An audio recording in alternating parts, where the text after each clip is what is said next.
바른번역 고전 명작.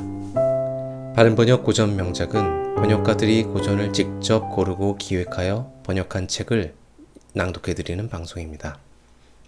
오늘은 토마스 하디 단편집 중 아들의 반대란 작품을 읽어드리도록 하겠습니다. 바른번역 고전 명작 아들의 반대 첫 번째. 그녀의 밤색 머리카락은 뒤쪽에서 보는 사람에게 경이롭고 신비로운 느낌을 주었다.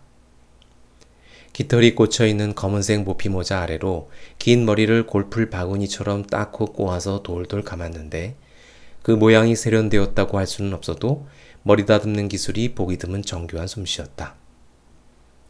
이렇게 꼬아서 돌돌 감은 머리카락은 1년, 아니 한 달이라도 그대로 있겠다는 생각이 들지만 단 하루 모양을 유지하고 자기 전에 모두 풀어야 했기에 잘 만든 작품을 함부로 없애버리는 것처럼 생각되었다.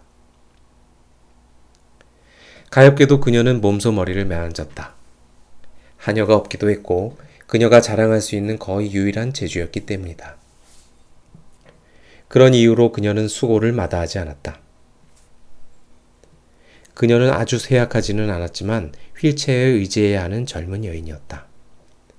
그녀는 따뜻한 6월 오후 연주회가 열리고 있는 야외 음악당 잔디밭 앞쪽에 휠체어를 자리 잡고 앉아 있었다.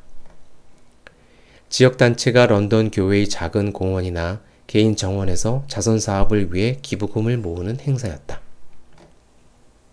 자선 행사와 악단, 정원 등은 바로 옆 동네로 나가기만 해도 아무도 들어본 적이 없을 것이었다.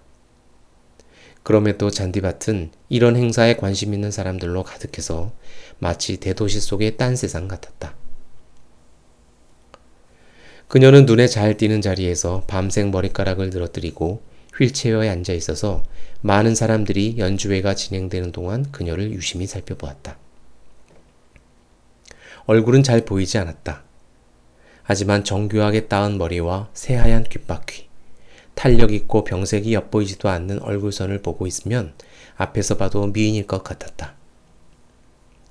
하지만 막상 앞에서 보면 이런 기대는 보통 실망으로 바뀌게 된다.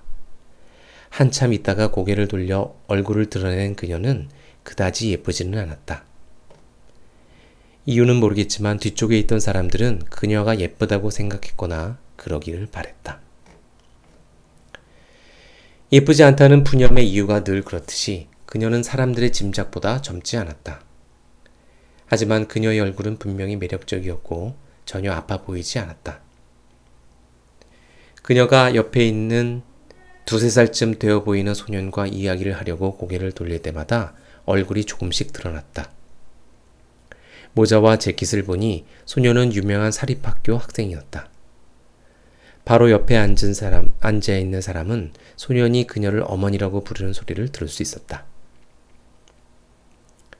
연주회가 끝나고 돌아가면서 그녀 옆을 지나가는 길을 택하는 청중이 많았다. 대부분 고개를 돌려 관심을 끌었던 여인을 가까이서 보았다. 그녀는 방해를 받지 않고 휠체어를 타고 나갈 수 있도록 청중들이 모두 빠져나갈 때까지 그 자리에 있었다. 그녀는 다들 쳐다보리라고 예상한 듯이 사람들의 호기심을 언짢아야 하지 않았고 고개를 들어 자신을 쳐다보는 사람들과 눈을 맞추면서 사랑스럽지만 슬퍼 보이는 갈색 눈동자를 드러내 보였다. 그녀는 정원 밖으로 나가서 소년과 함께 인도를 따라 걸어갔고 사람들의 시야에서 사라졌다.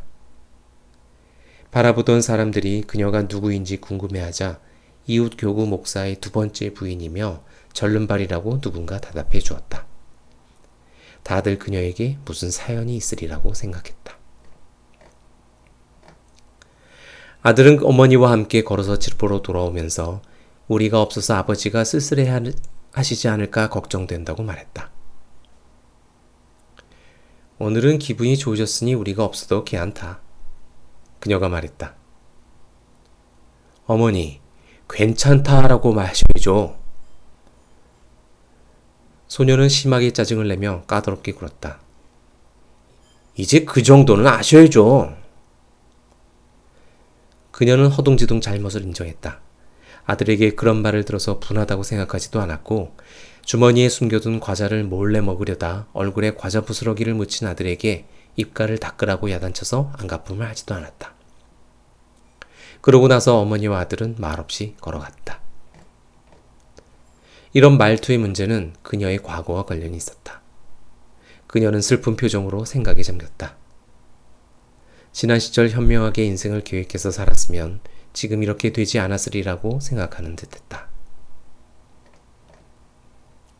런던에서 60km 떨어져 있는 북부 웨식스 외딴 곳, 번화한 도시 알드브리캠 근처에 교회와 목사관이 있는 아름다운 마을이 있었다.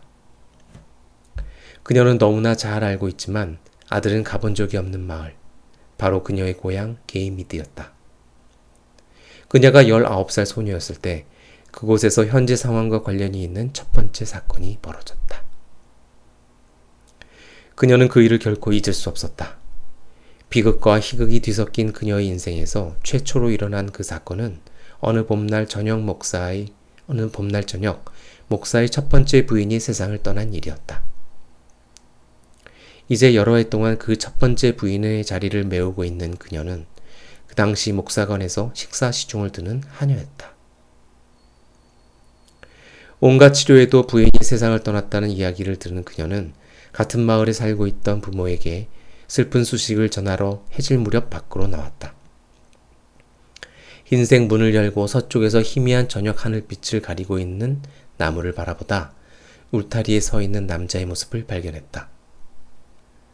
그다지 놀라지는 않았지만 장난으로 소리쳤다.